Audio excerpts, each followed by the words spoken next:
하나님 아버지, 오늘 이 말씀을 통하여 하나님 우리를 찾아오시는 하나님에 대하여 선포하였습니다. 하나님 아버지, 괜찮지 않은데도 하나님 우리가 괜찮은 척 살아가고 있다면 아버지 하나님 우리를 찾아와 주셔서 주님 말씀하여 주시옵소서. 하나님 아버지, 우리가 죄 가운데 있으면서도 아버지 하나님 부끄러움을 알지 못하고 그저 아버지 하나님 굳어진 채로 살아가고 있다면 주여 우리와 함께하여 주시며 우리를 찾아와 주셔서 하나님 우리의 죄가를 깨워주시며 우리로 하나님을 만나게 하여 주시옵소서. 하나님 아버지, 또한 하나님 우리가 인생의 어려운 문제 가운데에서 우리의 힘으로 풀 수 없는 문제 가운데 절망하고 있다면 주여 찾아와 주셔서 주님 우리를 만져주시고 우리를 만나주시며 우리의 믿음을 회복하여 주시고 아버지 하나님 주님의 도우심을 경험하는 우리의 삶이 될 수 있도록 주여 도와주시옵소서. 하나님 아버지, 또한 주님 앞에 간구하오니 우리의 마음 가운데 하나님을 대적하는 마음이 올라올 때마다 하나님 정말 하나님께서 우리를 먼저 찾아와 주셔서 정말 하나님의 은혜로 말미암아 우리가 다시 살게 되는 것 하나님 우리 경험할 수 있도록 주여 도와주시옵소서. 하나님 아버지, 하나님의 은혜를 사모합니다. 하나님 우리가 이번 수련회를 통하여서 하나님의 은혜의 지혜는 하나님의 은혜를 우리가 체험하기를 원합니다. 주여 우리를 하나님 앞에 의탁드리오니 주님 이 모든 걸음 가운데 우리를 살펴주시고 하나님을 깊이 만나고 체험하며 경험하는 하나님의 은혜의 시간이 될 수 있도록 아버지 이번 수련회와 이번 한 주간 우리의 삶을 주여 인도하여 주시옵소서. 주여 아버지, 주여 아버지, 주여 아버지, 주님 아버지, 하나님 은혜를 베풀어 주시옵소서. 주님 아버지, 하나님 은혜를 베풀어 주시옵소서. 하나님 아버지, 참 감사합니다. 우리는 날마다 우리의 마음에 하나님 두기를 싫어하고 때로는 하나님을 대적하기까지 하며 제 가운데 거하면서도 부끄러움을 모를 때가 있고 하나님 또 우리의 마음 가운데 문제가 너무 많고 정말 우리의 마음 가운데 무거운 짐들이 너무 많고 그래서 문제에 압도되어 있음에도 불구하고 하나님을 찾을 줄 모르는 때가 있습니다.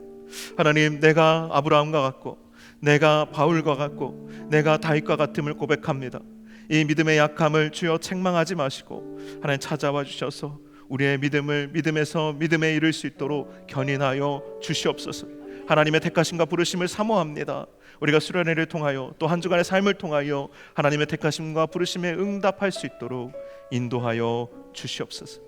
이제는 우리 주 예수 그리스도의 은혜와 아버지 하나님의 놀랍고 크신 사랑과 성령의 교통하심이 복음의 능력을 맛보기를 원하며 그 능력을 더딛기를 사모하는 또 하나님의 믿음에서 믿음으로 이르러 정말 하나님을 기쁘시게 하며 하나님을 영화롭게 하고 하나님의 정말 그 부르심에 합당한 삶을 살아가기를 소원하며 다짐하는 여기에 모인 모든 사랑하는 청년들과 함께 예배하는 모든 예배 공동체 성도님 한 사람 한 사람의 삶 가운데 이제로부터 영원토록 함께하여 주시기를 간절히 축원하옵나이다.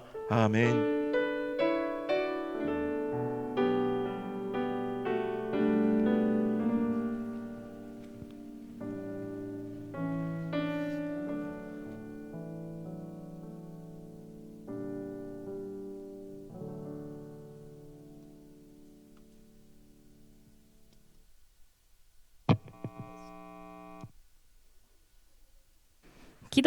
네.